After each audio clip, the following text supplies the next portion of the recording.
Բարգավաճ Հայաստան կուսակցությունը չի դադարեցնի մասնակցությունը Գյումրիի ՏԻՄ ընտրություններին, ցուցակներ կշարունակի, գլխավորել Վարդևան Գրիգորյանը, այսօր տեղեկացրեց ԲՀԿ նախագահ Նաիրա Զոհրաբյանը։ Ցուցակում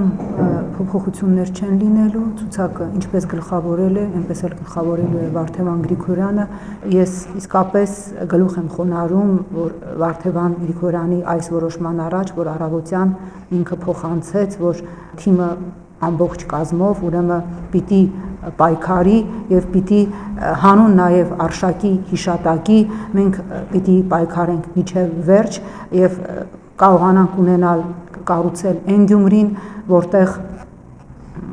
տեղ չի լինի կրիմինալի, որտեղ ընդհանրեն ընտրությունը չի վերածվի կյանքի եւ մահու պայքարի։ Բարգավաճ Հայաստանը հիմա քննարկում է իր մարտավարական խնդիրները քարոզարշավի շարունակության հետ կապված։ Ինչ վերաբերում է Վարդևան Գրիգորյանի 26-ամյա որդու Արշակ Գրիգորյանի մահվան հանգամանքներին, Նաիրա Զոհրաբյանը տարակուսած էր, թե ինչպես տեղի ունեցածը անմիջապես որակվեց ինքնասպանություն, երբ դատաբժշկական փորձաքննության եզրակացությունը չկար։ ԲՀԿ ղեկավարը մի շարք հարցեր է ուղղում իրավապահներին։ Եթե մեկը նորից եմ կրկնում, ինձ տա այդ պարզ հարցի պատասխանը, ինչպես կարող էր Արշակը լավ տրամադրությամբ առավոտյան կներեք հարդարեր հոր մազերը,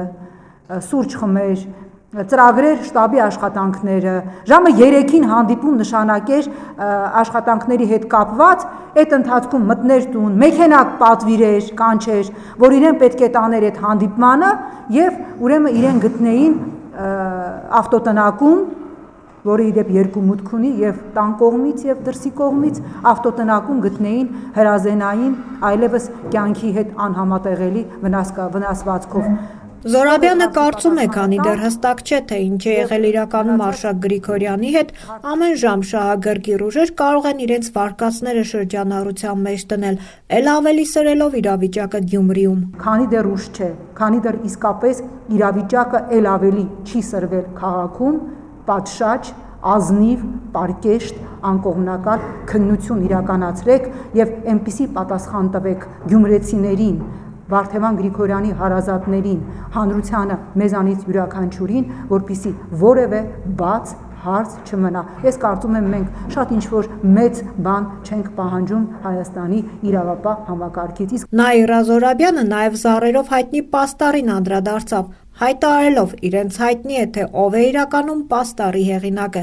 Հիշեցնենք Գրիգորյանի որդու հետ տեղի ունեցածը գյումրեցիները կապում են օրեր առաջ քաղաքում հայտնված ու արյունալի միջադեպի օր անմիջապես հեռացված պաստառի հետ, որը տեղադրել էր գյումրեցու ոգի նորաստեղծ կուսակցությունը։ Այդ երիտասարդը, երբ որ ես կարդացի իր հարցազրույցը, ինքը չի կարողացել բացատրել իսկ տեղադրած ցուցապաստառի այսպես խոհապ փիլիսոփայական բովանդակությունը, ես հասկանում եմ, որ նա չէր կարող բացատրել, որտեղ նա որևէ կապ չունի այդ ցուցապաստառի հետ, որովհետև բոլորս էլ գիտենք, թե այդ կուսակցությունը ինչի համար է ստեղծված, ում կողմից է ստեղծված եւ բնականաբար ինքը կապ չունի նաեւ այդ քարոզչության հետ, որը իրականացվում է այն քարոզչության հետ, այդ նաեւ այդ պաստառի հետ, որը իրականացվում է, եթե չեմ սխալվում, գյումրեցու ոգի, հա, այդ կուսակցության կողմից։ Հետաքրքրվեցինք, արդյոք Վարդևան Գրիգորյանը տեղեկացրել է կուսակցության ղեկավարին քարոզարշավի ընթացքում առաջ եկած որևէ խնդրի կամ խոչընդոտի մասին։ Դե բնականաբար քարոզարշավ է, քարոզարշավի ժամանակ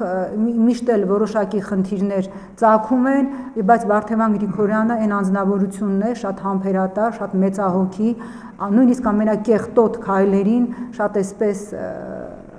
հատուկ էսպես մոտեցում ուներ, որ պետք չէ սրել լարել իրավիճակը։ Հնչական կոմիտեի այսօր տարածած տեղեկատվության համաձայն որոշում է կայացվել Արշակ Գրիգորյանին տուժող ճանաչել։ Կատարվել է դիակի զննություն, ըստ որի դիակի աջ եւ ձախ քունքի շրջանում հայտնաբերվել են վերքեր, որոնցից աջ քունքային վնասվածքը ըստ մասնագետների մուտքայինն է, իսկ ձախ քունքային շրջանի վերքը ելքային։ Առգրավել են տուժածի, ինչպես նաեւ նրա դիակը հայտնաբերած հարազատի հագուստները, վերցվել են անհրաժեշտ փորձանմուշներ։ Նախաքննությունը շարունակվում է։